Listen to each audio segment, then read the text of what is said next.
Hello and welcome to day 6 of 30 Days of Photoshop with me, Kevin Aronson from the Hampshire School of Photography. And today we're looking at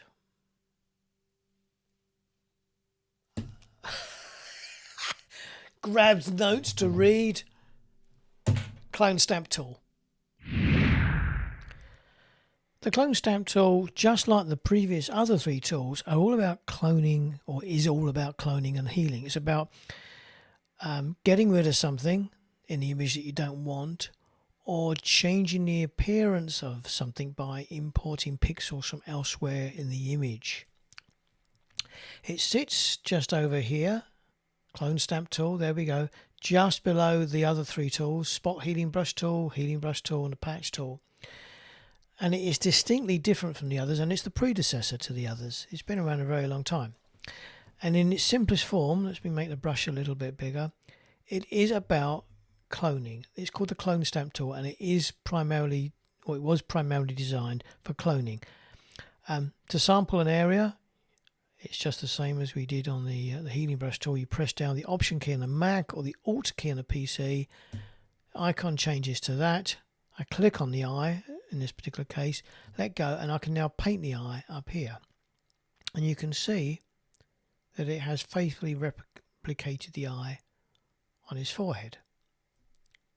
The difficulty is that this particular tool copies exactly pixel for pixel. Now, there are some jobs where this is essential, but there are many jobs where it isn't. So here, for instance, do we really want it copying pixel for pixel? It's going to create an interesting dilemma as we try and blend in around the outside of there with the rest of the skin.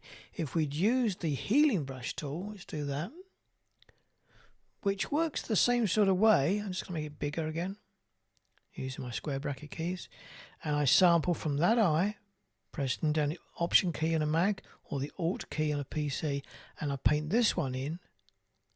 Look how well that blends in, because it's taking into account color, tone, texture, brightness and so on, and that one's a much more natural look. This one would require a lot more additional work, but there are occasions where copying exactly pixel for pixel is important. So we're going to zoom in on this guy's teeth. I should point out this is going to be a much shorter tutorial than the previous ones, and that's the way it's going to go throughout these 30 days. Some will be longer than others. This in theory should be a short one. Let's shrink my brush right down. And what are we using at the moment? So at the moment we're using the healing brush tool, and he's got some marks on his teeth, so let's see if we can get rid of those. So I'm going to sample from there and paint on there. That's pretty good. Sample from there and paint on there.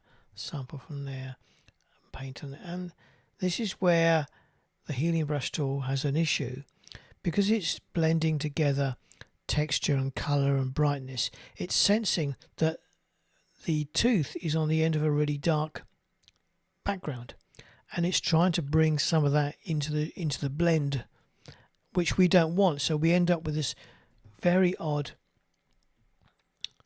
kind of almost like a sooty black thing, imperfection going on.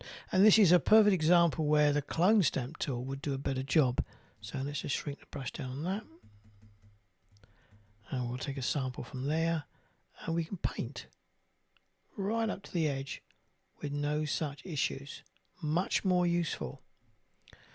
If I use the clone stamp tool to get rid of that crack in the tooth, or in this crack of the tooth, now there's a problem, you see, because it's sampling from a brighter area.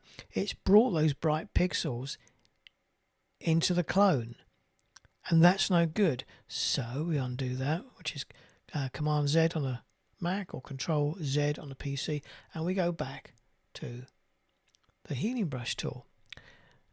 And there are lots of jobs where you'll use these two side by side. So now with the healing brush tool, I take a sample, and because it combines brightness and color and texture, it does a much more realistic job of covering that up. It's all a matter about the right tool for the right job. Now, what about down here?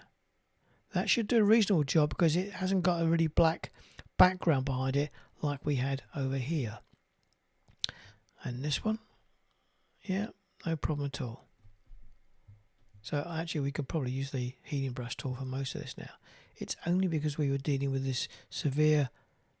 So I wonder if we get rid of those edges.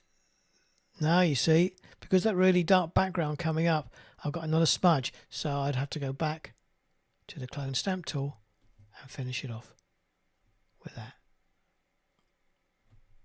Okay, let's zoom back out. So, 4 eyes. Clone stamp tool, very different tool in some respects, but totally identical in others. It's about shifting pixels from one part of the screen to another, but with the clone stamp tool, it is pixel for pixel. It'll copy the brightness, the color, the texture, everything. But the other tools, they tend to merge it all so that it's a more natural blend. So that was a short one, wasn't it? That was a short one, but doesn't need to be more complicated than that. Go away and play with those 4 tools, all 4 of them, and see if you can really get your head around how different they are from each other and how under certain circumstances some tools are best suited for certain jobs than others. And I think I said before that on occasion you'll have to use more than one together, and almost always you'll get it wrong. You'll make a guess on which one you think is the right one, but in fact it turns out to be something else or a combination of more than one. No 2 jobs are the same. We don't understand the algorithms of the software, so we just have to experiment. Okay, if you're watching this outside of the blog, then I do urge you to check us out on the blog for the full 30 days of Photoshop, and the blog is up here. There we go.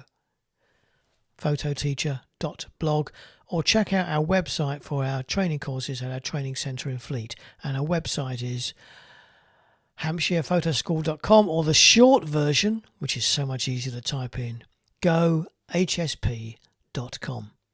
See you tomorrow for the next session.